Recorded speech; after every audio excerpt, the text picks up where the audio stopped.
Well, we want to zoom out a little bit here and look at the wider Middle East. Joining me now is Gamal Abdel Gawad, an advisor and researcher at the think tank Ahram Center for Strategic Studies. Gamal, thank you for joining us. Look, we're seeing these protests now igniting across the Middle East. We've seen Arab leaders cancelling their summit with the president in Jordan. What are the wider risks here facing the region? Well, the situation is really difficult in the region here. The public opinion is really mobilized. A lot of anger is there. A great opportunity for the radical groupings and organization to mobilize and to make people,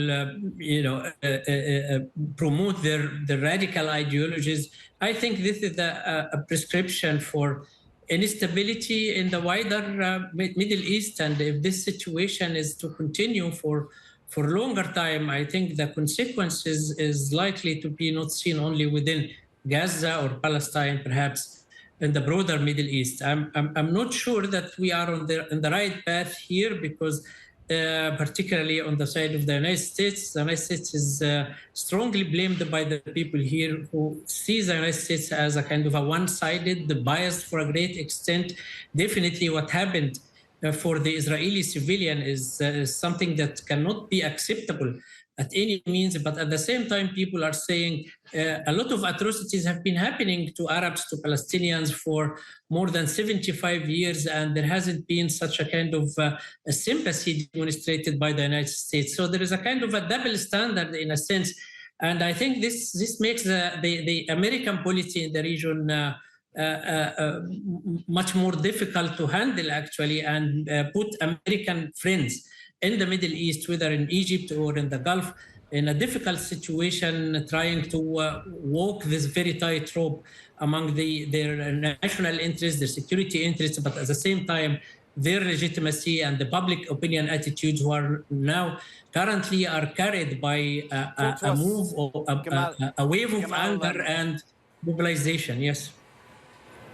I don't want to cut you off, sorry, because we are just looking at pictures here of protests in Beirut, in Lebanon. This is, I believe, outside the US Embassy in Beirut. We see protesters there with Palestinian flags, and they're being fired at with water cannon. It looks like not huge numbers, but look, it just gives you a sense of the depth of feeling in Arab communities. Talk to us a little bit about Lebanon and how it can become involved in this. We've seen that there have been exchanges of fire between the IDF and Hezbollah in the south of Lebanon. Of course, it shares a border with Israel. Talk to us about how Lebanon and the role of Hezbollah could inflame the situation further.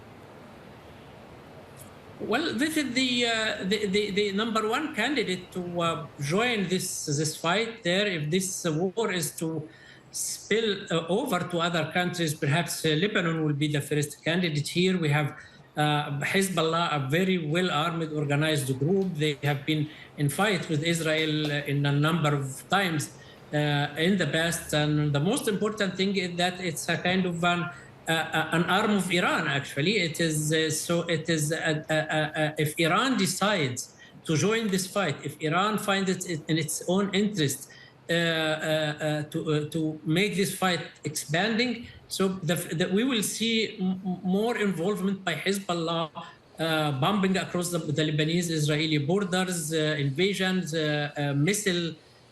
launching missiles on Israeli towns and the kibbutz. So this is very serious thing, and it shouldn't be understood as Lebanon or Hezbollah only. It is, in this case, it is Iran, and this will be a further spillover for this conflict. It means that the entire region is increasingly getting implicated in this conflict. So we shouldn't reduce the conflict to a kind of revenge for the Israeli civilians who have been killed on the hands of Hamas, not dealing with it only as Hamas as a terrorist or radical organization that should be punished for that. We should look to the bigger picture, to the Middle East picture, and whether the Middle East that will come out of this conflict is something that we like and will be able to deal with, or we rather will further break the broken Middle East as has been done earlier.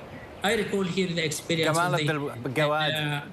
Gamal Abdel Gawad, thank you. Sorry to cut you off, but we don't have a lot of time. Thank you for your time. Hi, everyone. George Stephanopoulos here. Thanks for checking out the ABC News YouTube channel. If you'd like to get more videos, show highlights, and watch live event coverage, click on the right over here to subscribe to our channel. And don't forget to download the ABC News app for breaking news alerts. Thanks for watching.